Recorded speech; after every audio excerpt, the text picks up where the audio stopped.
Et salut à tous, bienvenue sur cette vidéo. Alors pour les gens qui ne le savent pas, je suis en train de préparer un gros voyage, une grosse aventure.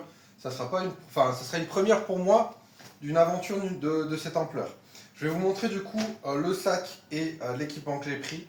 Donc ça serait soit pour faire un tour de France, donc j'ai fait déjà une affiche comme ça, mais c'est juste un exemple. Ça sera accroché au sac, comme ça les gens ils pourront voir que je suis en phase de voyage et qu'il y aura également mes réseaux pour suivre mon avancée.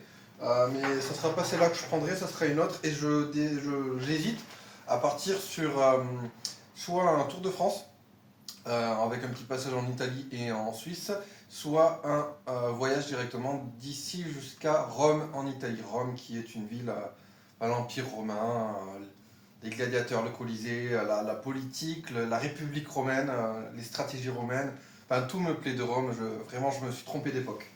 J'aurais préféré être à l'époque de Rome. Voilà, donc je vais vous montrer le sac. Il n'y a pas tout, il me manque quelques trucs, pas beaucoup, il me manque une batterie solaire que j'achèterai chez Decathlon. Il me manque quelques trucs, mais voilà, je vais vous montrer déjà. Alors si je pars en Italie, j'ai pris ces deux livres. Donc il y a ce livre qui est Parler italien en voyage. Il y a 4500 mots avec des phrases prêtes écrites et avec toutes les situations. Donc il y a faire connaissance pour tous les jours, voyager, se déplacer. Il y a la police, boire et manger, la pharmacie, sortir, visite touristique, photos, les vêtements, magasins, boutiques et tout. Donc c'est vraiment pas mal pour faire comprendre.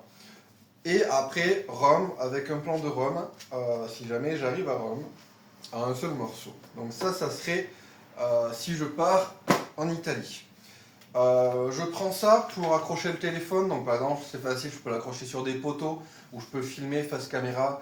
C'est vraiment pas mal. Ça, j'aime bien. Je vais avoir forcément la lampe frontale. Voilà, elle est pas mal. C'est la plus chère qu'ils ont chez Decathlon, 60 euros. C'est une lampe de trail, c'est fait pour courir de base. Elle éclaire jusqu'à 150 mètres de distance. La casquette. Donc voilà, pareil, une casquette pour courir, très léger, très facile. Là ici j'ai le panneau solaire, donc c'est l'un de mes derniers achats que j'ai acheté chez Decathlon. 60 euros, il s'accroche au sac.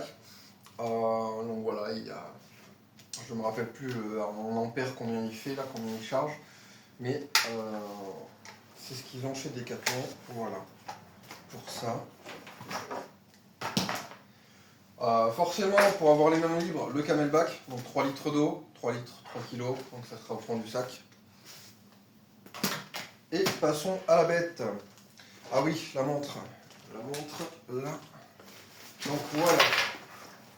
Donc le sac, ce qui est pas mal, c'est qu'il y a déjà... bon, il fait quand même 2 kilos le sac, c'est du 100 litres, du gros volume. Je suis allé marcher hier avec, ça va, c'est supportable. Hein, il n'est pas si lourd, là il fait actuellement 14-15 kilos. Sachant qu'il n'y a pas l'eau, il n'y a pas la bouffe, et il me manque quelques trucs, comme une deuxième paire de chaussures à l'intérieur, la batterie externe, etc. J'ai des poches sur le côté, donc pas mal, où je pourrais y mettre des barres protéinées, des petits gels, voilà, mais ce que je veux avoir en accès rapide. Là, je peux mettre une gourde sur le côté, c'est vraiment pas mal. Là, j'ai mis ça, voilà, petite boîte pour ranger, je sais pas, des trucs. Ici, donc ça sera pour ranger les couverts. Et encore, je ne sais même pas si je vais le prendre parce que le but pour moi, c'est de voyager chez l'habitant. Donc mon but à moi, c'est de dormir, donc tous les soirs, aller vers les gens, donc dormir chez l'habitant, demander le gîte et le couvert pour la nuit, le temps que je puisse recharger mes batteries, prendre une douche, manger correctement et bien me reposer. Alors là, j'ai une petite trousse pareil en accès rapide. Donc il y a dedans un garrot, une lampe torche, un sifflet et quelques bibelots qui pourraient m'aider si jamais je dois poser le sac.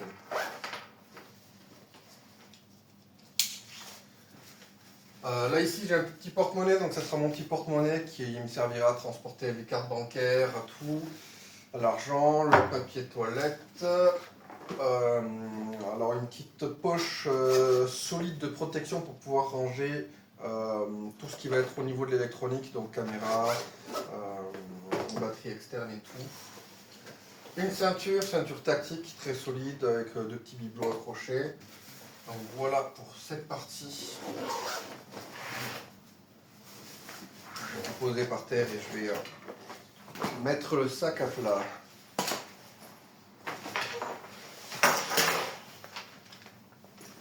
Alors en dessous j'ai également une poche où je vais avoir deux trucs. Une petite poche de protection, donc ça va être ma poche nuit. Donc dans la poche nuit, qu'est-ce qu'il y a? Il y a forcément des boules caisses. Il y a forcément un masque pour pouvoir dormir si jamais il y a de la luminosité. Par exemple, si je dois me poser dans mon hamac entre deux arbres et qu'il fait jour que je veux dormir. Et une moustiquaire pour la tête, parce que j'ai voyagé dans ma vie. J'ai fait du camping et des bivouacs en montagne, en forêt, tout ça. Dormir quand tu as les moustiques qui viennent constamment toute la nuit te bouffer le visage, c'est pas marrant.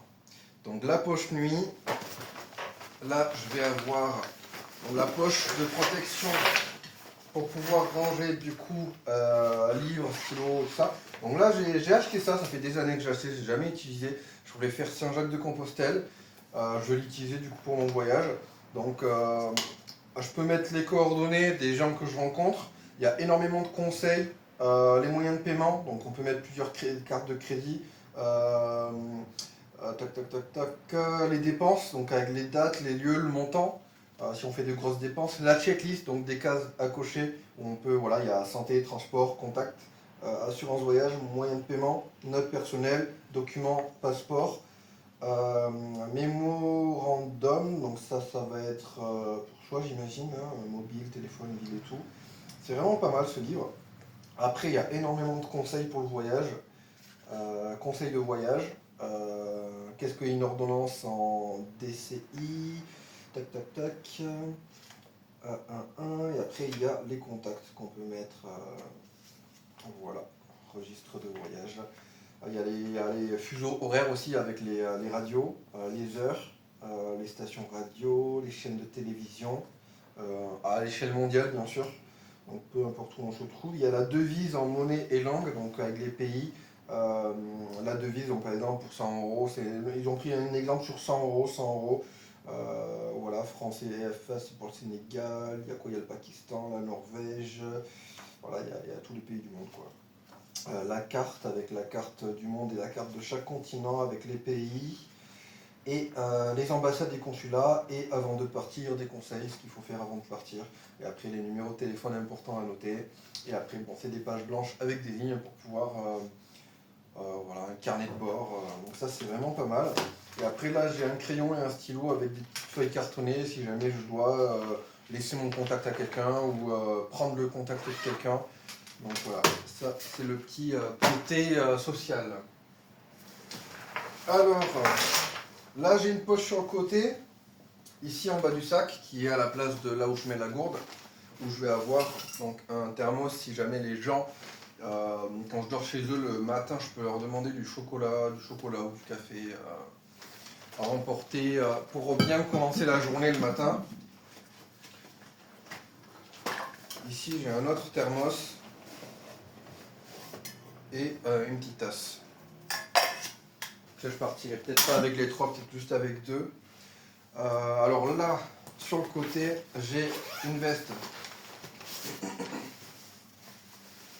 Veste de montagne, donc NP, tout ce qui est remontée mécanique. C'était.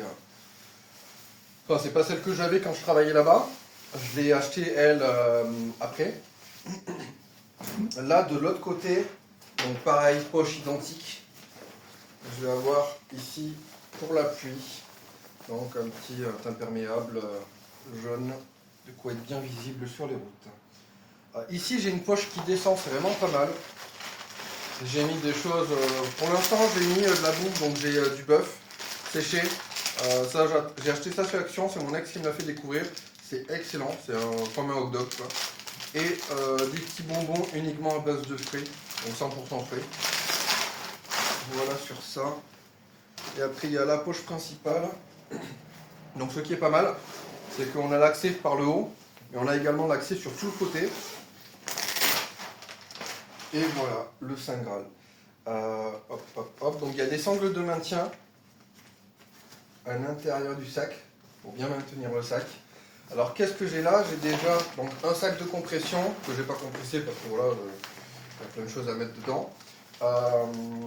C'est là où il y aura tous mes vêtements, donc mes vêtements pour voyager.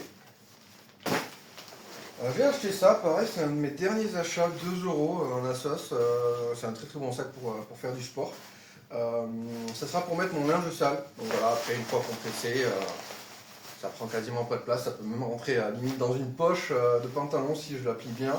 Donc voilà, elle est très très solide, très robuste. Il y a 3 poches.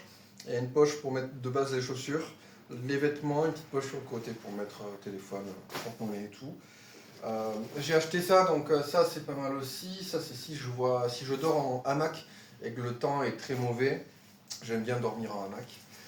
C'est ce qu'on appelle une blanquette de veau, si on peut dire. Le côté vert extérieur et le côté lumineux en dessous pour pouvoir refléter la chaleur corporelle et garder un petit peu le chaud. Poche, donc ça également, il y a des sardines, il y a les accroches pour le hamac, pour la bâche, la blanquette. Ça pareil, donc là si je dors dehors, donc c'est étanche, c'est pour pouvoir mettre par-dessus le sac de couchage si jamais il y a de l'humidité. Je vais avoir mon hamac, je vais avoir comment dire, un sac à viande, on appelle ça, c'est un drap en soie, enfin moi c'est un coton. L'été il va faire particulièrement chaud, donc voilà, si je veux avoir une petite fille, enfin un petit drap par-dessus moi, ben voilà, j'ai ça. La trousse de première toilette, donc pareil, c'est l'un de mes derniers achats. Donc là il y a les tubes où il y aura shampoing, gel douche, enfin shampoing, moi j'ai même pas de cheveux donc ça va, gel douche, gel hydroalcoolique et tout. Hop, hop, hop. Là, je vais avoir du coup une serviette pour le corps et une serviette pour le visage. Ça, c'est un gel si jamais j'ai les genoux, un coup aux genoux, aux chevilles. Je peux mettre du gel, ça va les reconsolider. Le gel va durcir. Ça va permettre de faire une seconde peau et de renforcer un petit peu là où ça fait mal. Un paquet de mouchoirs, tac, tac, tac, et 2 préservatifs. Préservatifs, très important, on ne sait jamais sur qui on peut tomber. Et là, ici, je vais avoir la trousse de premier secours, donc avec le strict minimum pour pouvoir soigner de la bobologie. Donc voilà, il y a une couverture de survie, après ça va être du désinfectant, compresse, pansement, ciseaux. Il faut que je rajoute des trucs pour les tiques que j'ai dans mon autre trousse de premier secours. Après le petit miroir, pour pouvoir se voir. Donc voilà, après je ne sais pas si je prendrai tout ça, je pense qu'il y a quelques trucs qui vont partir, que j'aurais peut-être pas besoin. Après voilà, j'ai vraiment fait mon sac là à l'idée. Ah oui, j'ai ça.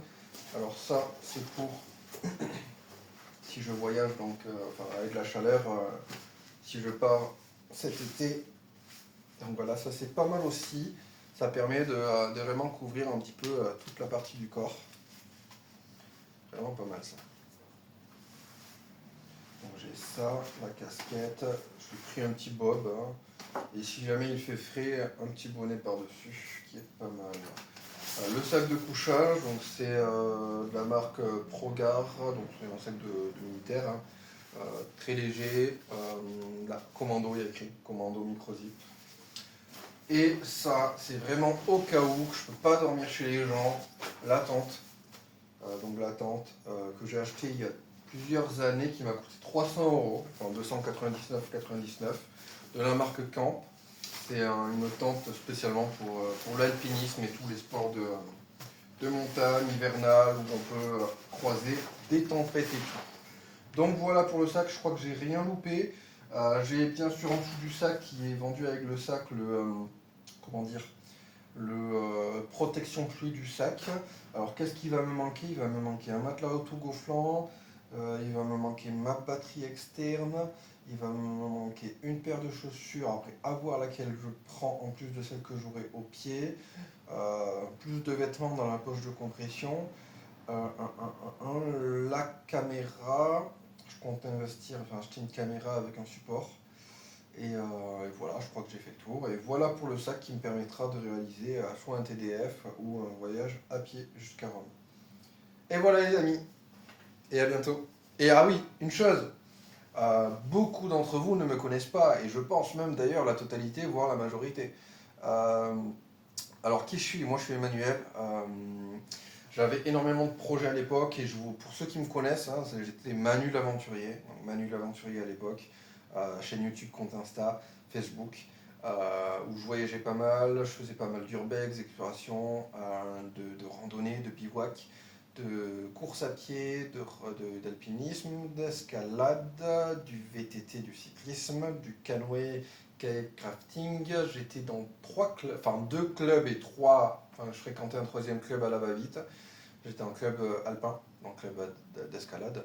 J'étais en club nautique, donc canoë, kayak, sport d'eau vive et tout ça. C'est d'ailleurs pour ça que chaque année je suis bénévole à la mondiale de canoë slalom ici. Et après, je fréquentais vite fait le club de vélo. Et après, de mon côté, moi, je faisais de l'exploration urbaine, pas mal de bénévolat. J'étais bénévole à la Croix-Rouge. Donc voilà, qu'est-ce qui a fait que j'en suis arrivé là aujourd'hui, où j'avais plus de projets?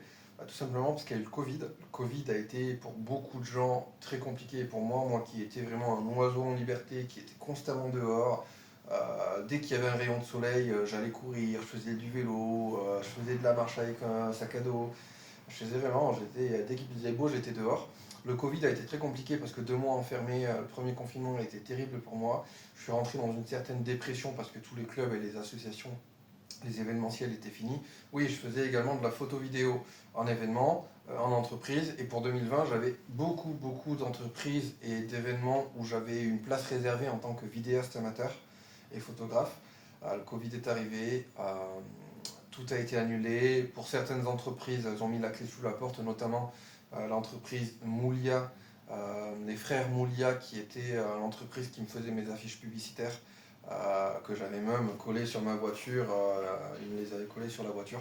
Puis tous les flyers, les cartes de visite et tout ça. Malheureusement, 25 ans d'entreprise familiale, Covid est arrivé, ils ont mis la clé sous la porte. Et c'est ça pour beaucoup de gens. Donc voilà. Par la suite, mon propriétaire de l'époque avait décidé de vendre son appartement en fin d'année 2020. On était en début d'année 2020 avec le Covid, donc bon, c'était compliqué. Je voulais déménager, je voulais quitter la région. En début d'été, je trouvais personne. Donc mon père s'est proposé de me loger, ce en quoi j'ai arrêté les recherches. Je suis allé chez lui. Ça s'est passé très très mal, tout simplement, parce que on a deux visions de voir la vie complètement différentes. Lui, il a une vision qui était valable, je pense, il y a 40 ans, mais qui aujourd'hui, quand je vois sa vision de voir les choses et l'époque d'aujourd'hui, pour moi, c'est pas compatible. Donc c'est pour ça qu'on se disputait, le fait que je suis maniaque, que j'aime le ménage et que lui, il est bordélique, et que dès que je faisais le ménage chez lui, il me gueulait dessus, c'était pas vivable. Donc j'ai pris mon Peugeot Partner, je suis parti en Bretagne et Normandie où c'était grave kiffant. J'ai bougé, j'ai voyagé, j'ai découvert énormément de choses. Et ça m'a vraiment renforcé dans le fait que j'adore le voyager, j'adore découvrir des choses. J'adore découvrir des choses que je ne connais pas et que je vois qu'à travers des vidéos. Et ça, c'est juste incroyable et magnifique, magique si je pourrais dire. Et voilà, bon, si j'avais de l'argent, je m'achèterais un camping-car ou un van ou un petit camion. Voilà. Quand je suis revenu chez mon père, ça se passait mal. Du coup, j'ai travaillé et j'ai trouvé un contrat à la Pierre-Saint-Martin où j'ai emménagé. J'ai rencontré malheureusement une femme qui a foutu un sacré bordel. Tout le matos que j'avais plusieurs milliers et milliers d'euros de matériel, que ce soit en vélo, en escalade, en randonnée, en voyage et tout. Elle m'a tout siphonné. Je suis tombé amoureux d'elle. Euh, elle faisait n'importe quoi avec l'argent. Elle fumait déjà. Euh, Elle dépensait de l'argent à tout va, dans des trucs complètement inutiles. Je lui donnais 500 euros par mois, alors que je pouvais lui donner juste 200, 250, c'était largement suffisant. Ça, malheureusement, je m'en mords les doigts aujourd'hui. Et même avec 500 euros, plus le travail qu'elle faisait, où elle gagnait 1800 euros net, elle arrivait à ne pas payer ses loyers, à être à découvert le 15 du mois, et à ne pas payer EDF, le gaz et tout. Et j'ai jamais compris pourquoi. Où passer cet argent? Bref, donc là aujourd'hui, je reste célibataire et je vais profiter de ma vie et de voyager. Donc voilà, c'était Emmanuel et je vous dis à très très bientôt. De toute façon, vous allez pouvoir suivre l'avancée de mon voyage petit à petit au fur et à mesure que je prépare. Et voilà, je compte partir, je pense, juin, grand maximum début juillet, pour pouvoir profiter du beau temps, de la fraîcheur surtout. Voilà, à bientôt!